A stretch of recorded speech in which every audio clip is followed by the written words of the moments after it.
Any ambitious and competitive business knows that it's only as good as its people, and getting the best out of them is the key to success. So, when the University of Leeds set out to be one of the world's top 50 by 2015, it put its staff and students' well-being at the top of the agenda. We are asking people to do an exceptional thing in this university. It's not easy to get into the top 50 universities in the world, so we're looking for exceptional performance. We're looking about a lot of sensible ways in which people apply themselves to that long-term goal. So thinking about how they were feeling at work and thinking about how we could get the best out of them, really, at the same time without putting them under too much pressure, just seemed a very logical and sensible thing for us to do. That vision was set out in 2004. Now the university's strategy and the imagination and innovation behind it has been recognised by the National Business Awards. The university is a finalist for the Health, Work and Wellbeing Award, a unique achievement. Health, work and wellbeing strategies often comprise a number of disparate, non-joined-up activities that organisations would describe as a strategy.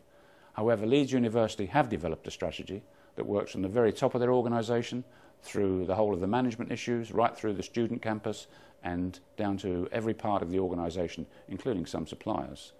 If you're looking for an example of how to develop and implement a really well thought through health, work and wellbeing strategy, you can't find a better example than Leeds University. These days the campus is buzzing with health and wellbeing initiatives of every variety. Today the health and safety campaign is reminding people that it's still everyone's responsibility.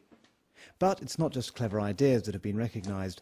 Projects like this are routine and embedded in the wellbeing programme, which is run by 2 dedicated full-time staff. The university has performed with a dynamism, consistency and systematic thoroughness you don't always associate with the ivory towers of academia. In part, at least, that's because there's a very good business case for a carefully thought-out well-being strategy. There is already an awareness in the sort of business field that improving staff health and wellbeing has positive impacts on things like absence reduction and on staff turnover. We've started now to be able to demonstrate some benefits. So, for example, our staff turnover has decreased by 20% over the last 2 years. There's a specific business benefit to that. We've shown that we reduce staff sickness from 8.2 days to 5 days, which significantly reduces staff sickness absent costs. The Wellbeing programme has impressed particularly because it's been integrated so systematically with the overall strategic vision of the university. A wealth of innovation sprang from the findings of a values group that encouraged people to imagine an ideal future. What we've done as a values group is hold a whole series of workshops where we've tried to describe what it would feel like to work at the University of Leeds if it really were truly a world-class university and had achieved its purpose. And as part of that conversation, you know, we've said, well, what would it feel like to work here? What stops it being like that here? You know, what do we need to do to get there? And the main things that people talked about in the workshops in relation to being really world-class were really all things which the Wellbeing Group have been able to take forward as projects. Wellbeing projects developed over the last 4 years include everything from a healthy week and management training to assistance with buying bicycles and staff wellbeing surveys. Getting the university body moving was another priority, and that was partly about making sporting facilities attractive to the unsporty.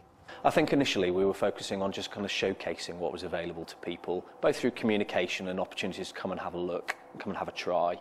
Over the last few years, what we've tried to do is take people into a more progressive programme so that they get engaged in a try it session and then lead on to an intermediate and a full-time programme, say of yoga or Pilates. We've also engaged with lots of other constituent parts of the university, and that will include things like our residence and catering and our student union. So healthy food options, cooking lessons, all of these sorts of things.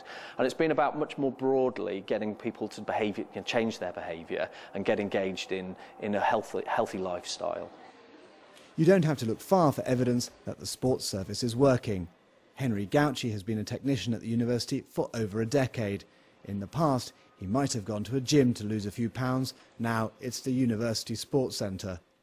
I think being able to go to a sports centre in your lunch break, and also that the good thing about that is that you're sharing the sports facility with younger people, students, academics, management, and you're all together and exercising together, and you're all aiming for the same thing. Yeah, I've done that, and it's quite enjoyable.